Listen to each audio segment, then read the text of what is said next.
사랑하는 우리 열린 광성의 가족 여러분,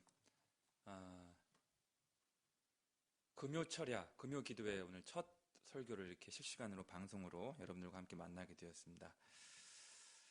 제가 먼저 잠깐 짧게 기도하고 말씀을 나누고자 합니다. 사랑과 은혜가 풍성하신 하나님 아버지, 사순 시기를 보내고 있습니다. 국가적으로 또 세계적으로 어려운 시기를 보내고 있는데 그럼에도 불구하고 하나님의 은혜를 사모하여 주님 앞에 나왔습니다. 각자 가정에서 드리는 예배, 기도의 시간, 말씀의 시간 가운데 주의 영이 임재하여 주시고 각 가정 가운데 오셔서 사모하는 자들에게 좋은 것으로 채워주시고 성령께서 각 영혼을 터치하여 주시고 감동, 감화하여 주시옵소서. 말씀을 통하여 우리를 깨닫게 하시고 새롭게 하여 주실 것을 믿사옵고 예수님의 이름으로 기도하옵나이다. 아멘. 오늘 하나님께서 이 밤 우리에게 주시는 말씀은 갈라디아서 4장 8절부터 11절까지의 말씀을 제가 봉독해 드리겠습니다. 그러나 너희는 그때에는 하나님을 알지 못하여 본질상 하나님이 아닌 자들에게 종노릇하였더니 이제는 너희가 하나님을 알 뿐 아니라 더욱이 하나님이 아신 바 되었거늘 어찌하여 다시 약하고 천박한 초등학문으로 돌아가서 다시 그들에게 종노릇하려 하느냐. 너희가 날과 달과 절기와 해를 삼가 지키니 내가 너희를 위하여 수고한 것이 헛될까 두려워하노라. 아멘. 오늘 이 밤에 여러분들과 제가 함께 나누고 싶은 말씀의 제목은 각 가정에서 따라해 주시면 좋을 것 같은데요. 그리스도교란 무엇입니까? 이런 제목으로 하나님의 말씀을 나누고자 합니다. 오늘은 갈라디아서 14번째 시간이 됩니다. 이 갈라디아서를 통하여 제가 의도하는 바는 여러분들께서 신앙 연조에 상관없이 직분에 상관없이 그리스도 교회의 본질을 바르게 이해하시는 것입니다. 그리스도 교회의 핵심을 바르게 파악하시는 것입니다. 여러분, 그리스도 교회에 몸담고 있으면서 한 번도 몸통을 만져보지 못하고 곁가지만 만지작거리다가 생애를 마치게 된다면 얼마나 불행한 일이겠습니까? 여러분, 그리스도 교회에 몸담고 있으면서 핵심 부에 한 번도 진입해보지 못하고 주변 부에서만 맴돌다가 간신히 천국에 들어간다면 얼마나 비참한 일이겠습니까? 저는 오늘 이 시간 그리스도교란 무엇인가 라는 제법 중요한 제목을 가지고 하나님의 말씀을 나누고자 합니다. 우선요, 그리스도교가 아닌 것을 먼저 말씀드리겠습니다. 그리고 나서 그리스도교가 정작 무엇인지를 말씀드리도록 하겠습니다. 첫 번째로, 절기를 지키는 것이 그리스도교의 전부는 아닙니다 라는 사실입니다. 여러분, 오늘 본문 10절 말씀을 보시면요, 너희가 날과 달과 절기와 해를 삼가 지키니 이런 구절이 나옵니다. 여러분, 갈라디아 교회 교인들은요, 원래 아시다시피 유대인 출신들입니다. 구약의 유대교를 신봉하다가 바울이 전한 복음을 듣고 그리스도교로 개종한 사람들이 바로 갈라디아 교회 교인들이 아닙니까? 그러다 보니 당연히 갈라디아 교회 교인들은 구약의 절기에 익숙할 수밖에 없습니다. 오늘 날이라고 번역되어 있는 이 헬라어는 헤메라스라고 하는데요, 유대인들이 철저하게 지켰던 안식일과 금식일을 가리킵니다. 여러분, 이스라엘 성지순례라고 그러는데 이스라엘 다녀오신 분들은 잘 아시겠지만 안식일 날 어느 정도입니까? 건물 안에 엘리베이터도 작동이 되질 않습니다. 왜요? 안식일이기 때문에 그렇습니다. 그럴 정도로 유대인들은 안식일을 철두철미 지킵니다. 달은 무엇입니까? 헬라어로 메나스라고 하는데요, 한 달에 한 번 월삭 초하루 새벽 기도회, 거룩한 빛 광성교회에서 여러분 그런 기억이 있으시죠? 그 매월 초하루에 모였던 그 월삭 전통을 가리킵니다. 절기는 무엇일까요? 절기는, 여러분, 절기는 헬라어로 카이루스라고 하는데요, 유대인들의 3대 절기인 유월절, 오순절, 장막절, 이 3대 절기뿐만 아니라 나팔절, 수전절, 불임절까지 포함하여 유대인들에게 많은 절기들이 있습니다. 이러한 절기들을 유대인들이 지키고 있지요. 지금도 그 절기를 가리킵니다. 해는 무엇일까요? 해는 헬라어로 애니 아우투스라고 하는데요. 7년마다 한 번씩 갖게 되는 안식년, 기억하시죠? 그리고 구약에서 지킨 용례는 거의 없지만 50년마다 한 번씩 있게 되는 희년의 전통, 이것이 바로 해와 관련된 절기를 가리킵니다. 그러니까 날, 달, 절기, 해와 관련된 많은 절기들이 우리 유대인들에게 있죠.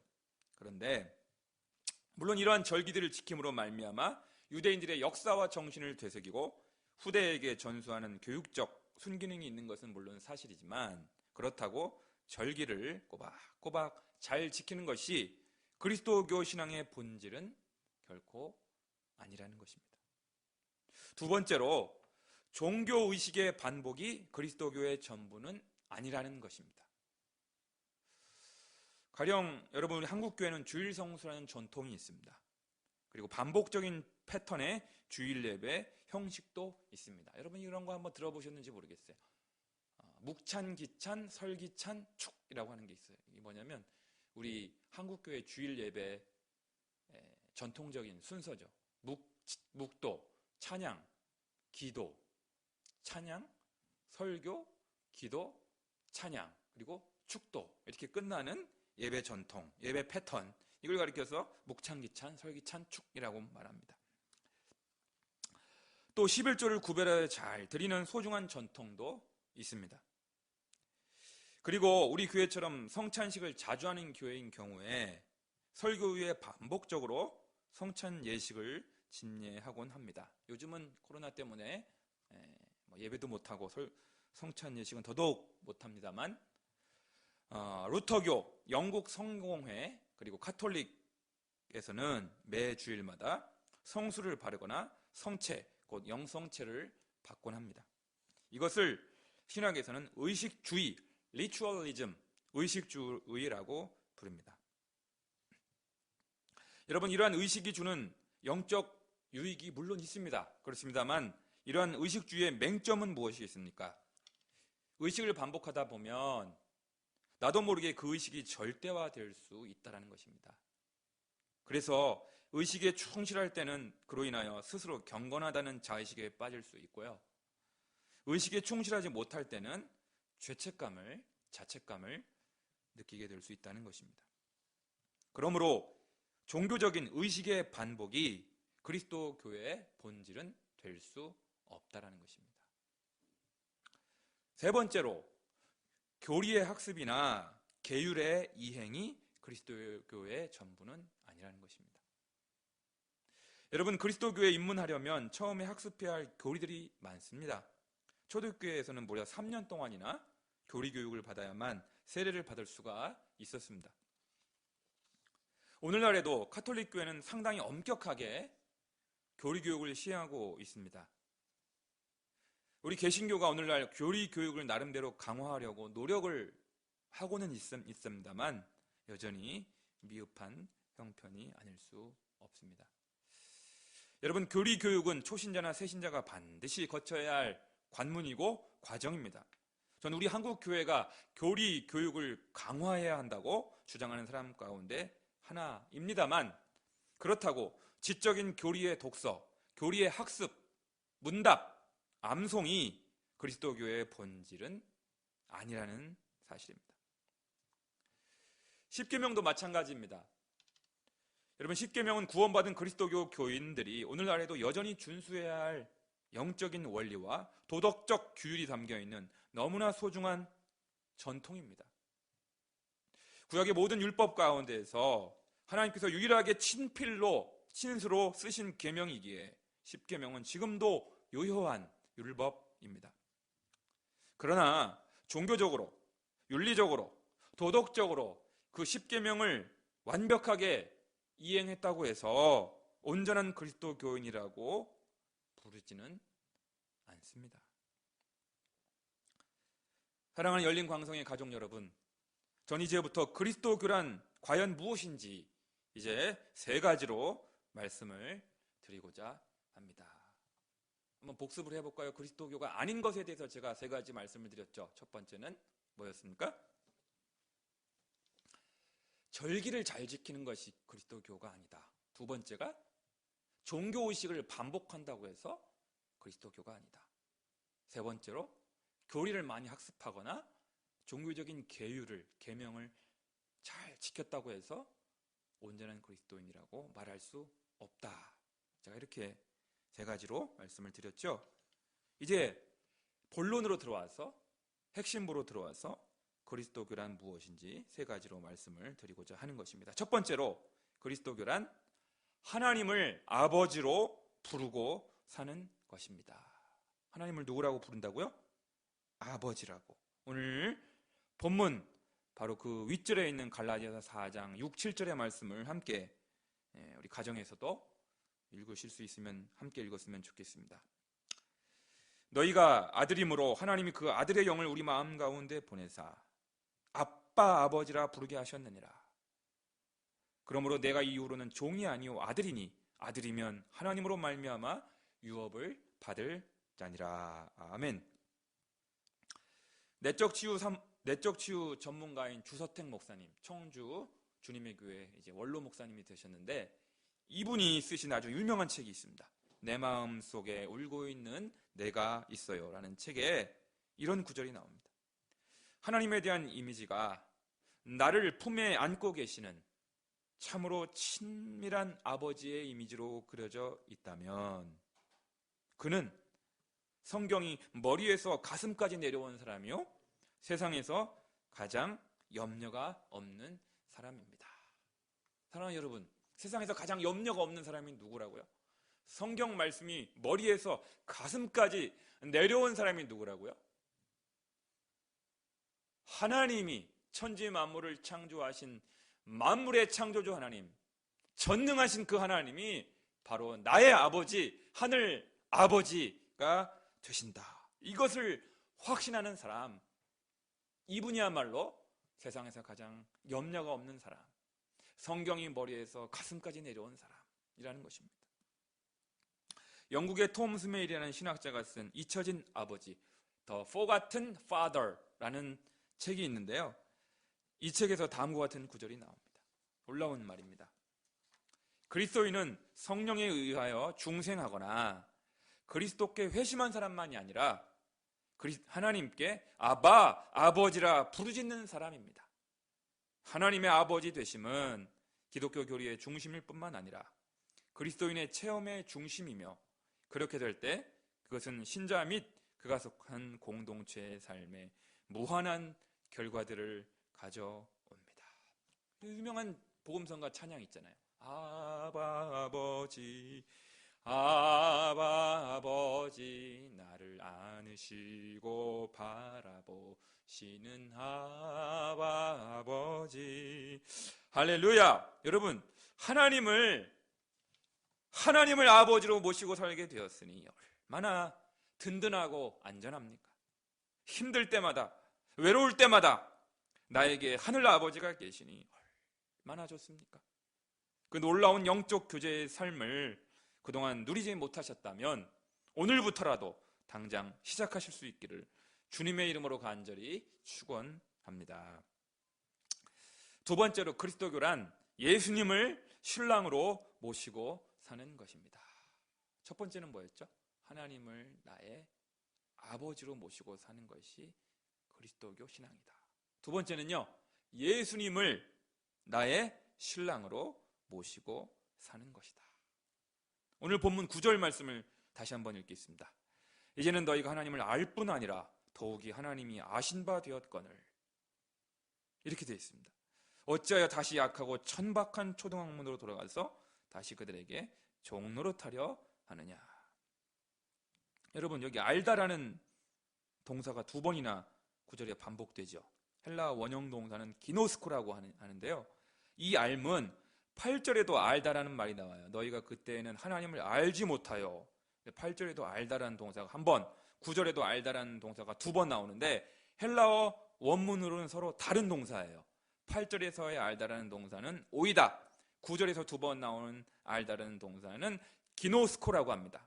그런데 9절에서 나오는 그 기노스코라고 하는 낱말은 뭐냐면, 뭐가 다르냐면 8절에 나오는 알다는 오이다라고 해가지고 지식적인 알을 가르쳐요. 지식적으로, 교리적으로 책 보고 그냥 그렇게 알게 되는 그런 알을 가리킵니다만, 9절에 나오는 알은 기노스코라고 하는데 경험적이고 인격적인, 체험적인 알을 말합니다. 마치 부부간의 사귐, 부부간의 교제를 지칭합니다. 벌거벗었으나 부끄럽지 않은 유일한 관계가 바로 부부관계가 아닙니까? 이처럼 하나님이 내 안에 계시고 내가 하나님 안에 거할 때 놀라운 영적 친밀감이 생깁니다. 왜냐하면 예수님은 우리의 신랑이시고 우리는 주님의 신부된 자들이기 때문입니다. 구약 악어서에 나오는 솔로몬과 술람미 여인의 관계처럼 우리와 예수님의 관계는 어떤 관계라고요? 신랑과 신부의 관계입니다. 여러분, 나처럼 죄 많고 자주 실수하며 어리석고 누추한 자를 예수님께서 감히 신부로 받아들여 주신 은혜가 얼마나 놀랍습니까? 요한복음 15장 16절은 이렇게 선포합니다. 너희가 나를 택한 것이 아니요 내가 너희를 택하여 세웠나니 이는 너희로 가서 열매를 맺게 하고. 누가 누구를 택했다고요? 우리가 예수님 앞에 나아가기 전에, 우리가 예수님을 영접하기로 결단한 것이 아니라, 결심한 것이 아니라 창세전에, 만세전에 예수님께서 너는 나의 신부다, 나를 먼저 택하여 세워주셨다라는 것입니다. 할렐루야. 그렇습니다. 우리는 예수님의 택함을 받았고 사랑을 받았으며 어여삐 여김을 받았습니다. 용서를 받았습니다. 주님의 피를 흘려 사신 바 된 그분의 신부입니다. 그러니 신랑 되신 예수님의 사랑과 예수님의 관심과 예수님의 돌봄과 예수님의 보호하심으로 충분하지 않습니까? 주 나의 신랑 나 주의 신부 그 사랑은 내 기쁨. 주 나의 신랑 나 주의 신부 그 사랑은 내 기쁨. 주 나의 신랑 나 주의 신부 그 사랑은 내 기쁨. 그 사랑은 내 기쁨.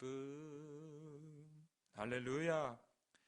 요한계시록 19장의 말씀대로 장차 우리 주님이 재림하시면 우리는 어린 양의 혼인잔치에 참여하게 될 것입니다. 그리하여 영광스러운 하나됨을 맛보게 될 것입니다. 영원한 영광 가운데 들어가게 될 것입니다. 그날을 간절히 사모하시며 그리스도의 신부로 당당하게 살아가시는 우리 모두가 되어야 할 줄로 믿습니다. 세 번째로, 그리스도교는 성령님을 완전한 의논 상대로 모시고 사는 것입니다. 앞에 두 가지 기억나세요? 한번 복습해 볼까요? 첫 번째, 그리스도교는 하나님을 아버지로 모시고 살아가는 것. 두 번째는 예수님을 신랑으로 모시고 살아가는 것.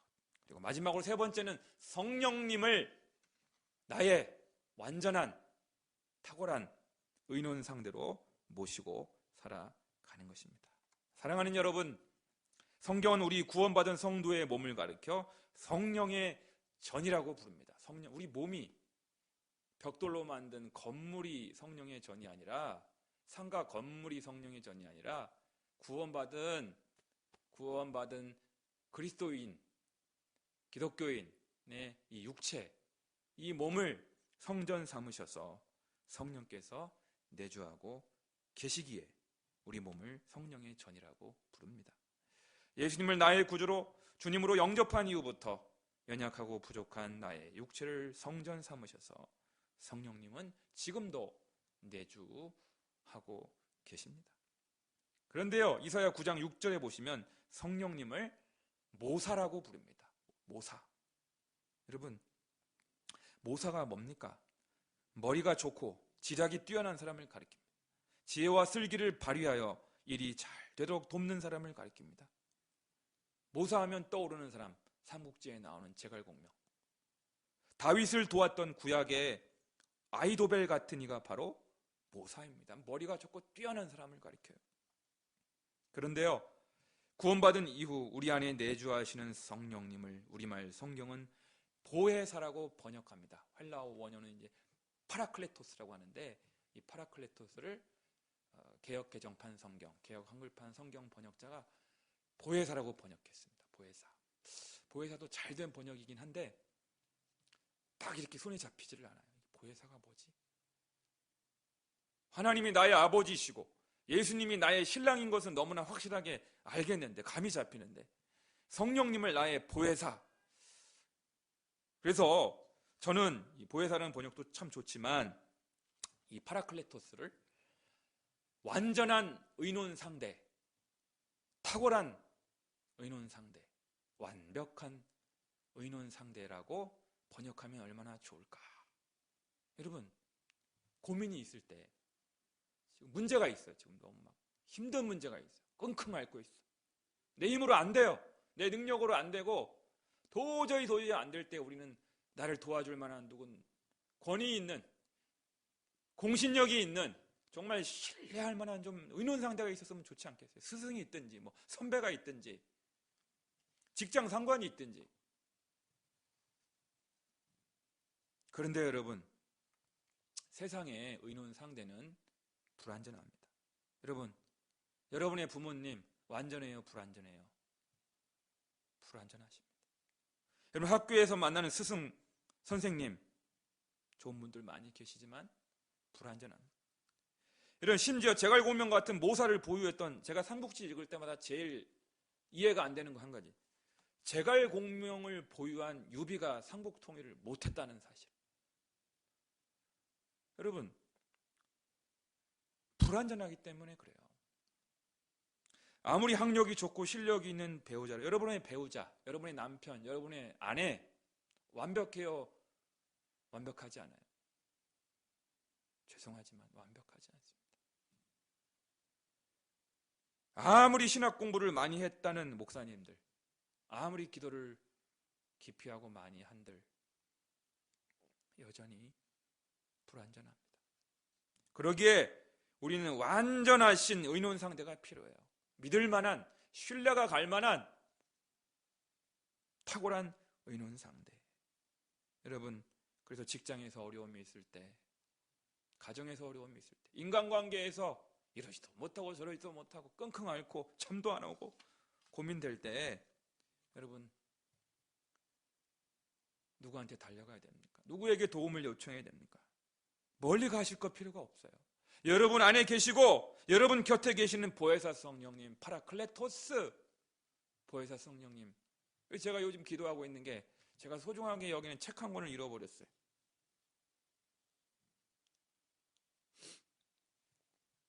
제일 중요하게 생각하는 책인데, 제가 교회 개척한 이후로 그 책이 없어진 거예요. 뭐 새로 살 수도 있겠지만 손때가 묻은 그 정든 책이어갖고 아직도 못 찾았어. 그래서 아직 기도 중에 아직도 못 찾긴 했는데 성령님께 의뢰하고 기다리고 있어요. 찾아달라고. 사랑하는 열린광성 가족 여러분, 여러분은 그동안 그리스도교를 어떻게 알고 지내셨습니까? 그리스도교를 어떻게 알고 교회를 다니셨습니까? 절기를 지키는 것은 그리스도교의 극히 일부입니다. 종교의식을 반복적으로 수행하는 것 역시 그리스도교의 일부입니다. 교리를 학습하거나 종교적인 계율을 이행하는 것 역시 그리스도교의 일부에 불과합니다. 사랑하는 여러분, 그리스도교를 제대로 알고자 한다면 성부 하나님을 나의 아버지, 우리의 아버지로 모시고 그분과 날마다 실제로 친밀한 교제를 해야 합니다. 그리스도교를 제대로 알고자 한다면 성자 예수님을 나의 신랑으로 날마다 모시고 그분과 친밀한 사귐의 시간을 가져야 됩니다. 시간을 내야 합니다. 그리스도교를 제대로 알고자 한다면 성령 하나님을 나의 가장 믿을 만한 완벽한 완전한 의논 상대로 모시고 어떤 고민이 있어도 어떤 갈등이 있어도 해결되지 어떤 문제가 있을지라도 성령님께 여쭙고 수시로 여쭙고 그분의 인도하심을 따라야 합니다. 제가 오늘 설교를 준비하면서요 19세기 남아프리카의 성자로 불리던 앤드류 머레이 목사님, 제가 참 존경하고 좋아하는 분이 이 앤드류 머레이 목사님의 겸손이라는 책이 있는데 오늘 본 책은 그 책은 아니고 하나님의 최고 비밀이라는 책을 읽었습니다. 다 읽지는 못했고 이 책 서문에서 영적 감동을 주는 부분이 있더라고요. 앤드류 머레이 목사님께서 이 책 서문에서 이렇게 말합니다. 당신의 영성 생활에서 나타나는 빈약함은 주로 날마다 하나님과 교제하면서 보내는 시간의 절대적인 부족 때문이라는 사실에 대하여 한 번 더 곰곰이 생각해 보라. 왜 우리의 영성 생활이 빈약하다고요? 우리의 왜 신앙 생활이 이렇게 메마르게 되었다고요? 하나님과 교제하는 시간을 절대적으로 확보하지 못했기 때문이다. 앤드류 머레이 목사님 계속해서 이렇게 말합니다. 그리스도인의 영성 생활이 바닥을 헤매는 이유는 이 땅에서 우리 영혼이 하늘 아버지와 날마다 교제를 나누도록 하는 것이 바로 우리 회심의 목적임을, 구원받은 목적임을, 거듭난 목적임을, 내가 영원한 생명을 획득한 목적임을 충분히 깨닫지 못하고 있기 때문입니다. 얼마나 전국을 찌르는 지적입니까? 사랑하는 여러분, 코로나19로 인하여 요즘 우리는 모이는 예배를 거의 드리지 못하고 있습니다. 아니, 모여서는 안 되는 시기를 우리가 보내고 있습니다. 이것은 하나님께서 우리 각자에게 은밀한 기도의 골방을 회복하라는 명령입니다. 이제는 좀 거품을 걷어내고 하나님 앞에서 가장 정직해질 수 있는 시간, 하나님과 단둘이 만나는 그 기도의 골방으로 들어가라는 엄중하신 주님의 명령인 것입니다. 마태복음 6장 5절 6절의 말씀을 붙잡고 사순시기와 돌아오는 고난주간을 맞이하실 수 있기를 간절히 축원합니다. 제가 읽어드리겠습니다. 또 너희는 기도할 때 외식하는 자와 같이 하지 말라.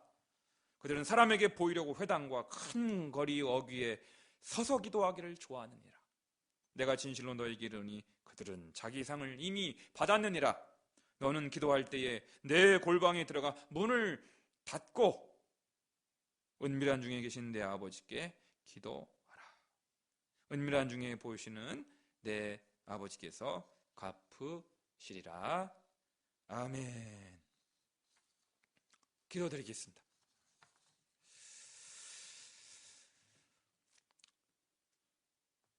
사랑과 은혜가 풍성하신 하나님 아버지, 정말 기독교가 무엇입니까? 그리스도교의 진수가 무엇입니까? 우리가 예수 믿고 거듭난 이유가 무엇입니까? 우리가 구원받고 영생을 얻게 된 이유가 무엇입니까? 오늘 분명히 우리에게 말씀하셨습니다. 주님, 우리가 하늘 아버지 앞에 나아가 시간을 내어서, 시간을 들여서, 소중한 시간을 확보하여서 하늘 아버지와의 영적인 친밀감을 날마다 그리고 순간순간 쌓아가게 하여 주시옵소서. 아버지 하나님, 우리는 외로운 인생이 아닙니다. 고독한 인생이 아닙니다. 그 이유는 예수님이 나의 신랑이 되시기 때문입니다. 우리는 결코 과부가 아닙니다. 혼자가 아닙니다. 나를 보호하시고 나를 돌보시고 나를 구체적으로 도우시는 신랑 되신 예수님이 내 곁에 계심을 알아. 신랑 신부의 친밀함 같이, 부부지간의 친밀함 같이 늘 주님 앞에 엎드려 하나님 앞에, 신랑 되신 예수님 앞에 나아가게 하여 주옵소서.